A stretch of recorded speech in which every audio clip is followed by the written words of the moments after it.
Donald Trump this week made an executive order for the government to only recognise 2 genders, male and female. How many genders do you think our government should recognise?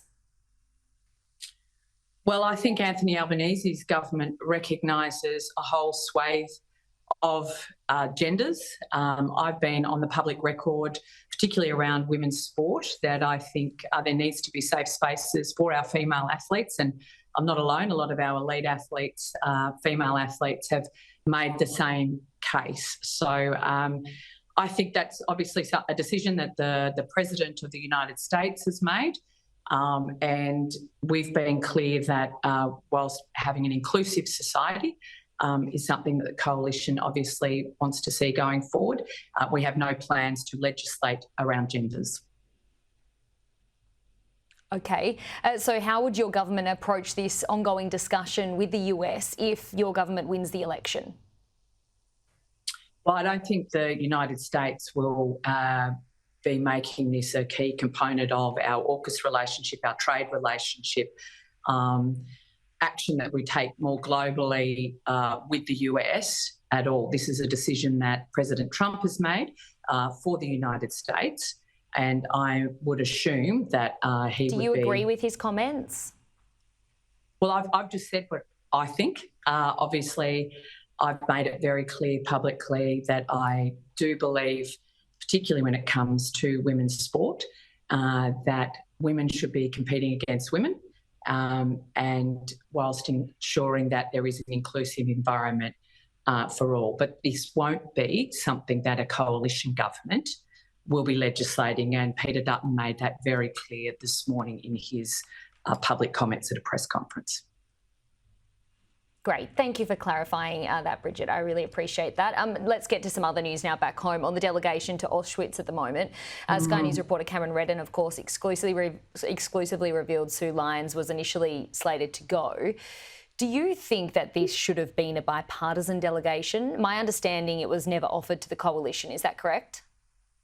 Well, if that's your understanding, Holly, I have nothing to discount that. It's disappointing that it wouldn't be a bipartisan delegation, particularly given the coalition's strong support, not just for Israel as an ally post-October the 7th, but our ongoing support for Jewish Australians who have been subjected to such increasing anti-Semitism in our capital cities and our suburbs. I think what's most concerning is that Sue Lyons, as President of the Senate, made these anti-Israel comments while she was actually Deputy President of the Australian Senate. Now, that is one of the highest positions in the Australian Parliament.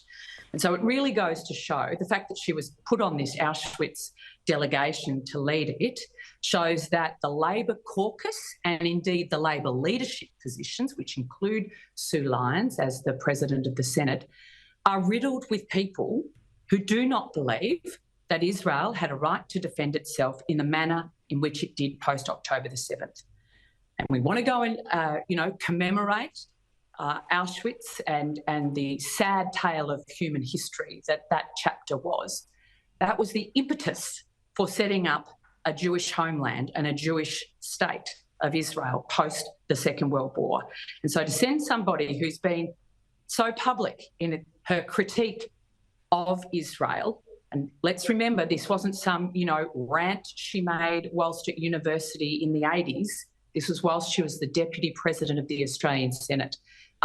Says more about the Australian Labor Party's attempts to whitewash their sorry values around Israel and their approach to anti-Semitism over the past 18 months than anything else. So I think it's a good thing she won't be leading this delegation. And I think the Australian public, and particularly our Jewish Australians who are undergoing an incredible, they're very concerned at the moment. There's a level of anxiousness, anxiety in this community because they have not felt protected by this federal government for the last 18 months. And this just really rubs salt into that wound. Okay, Bridget McKenzie, we do have to leave things there. Thank you as always. Always great to see you. You too.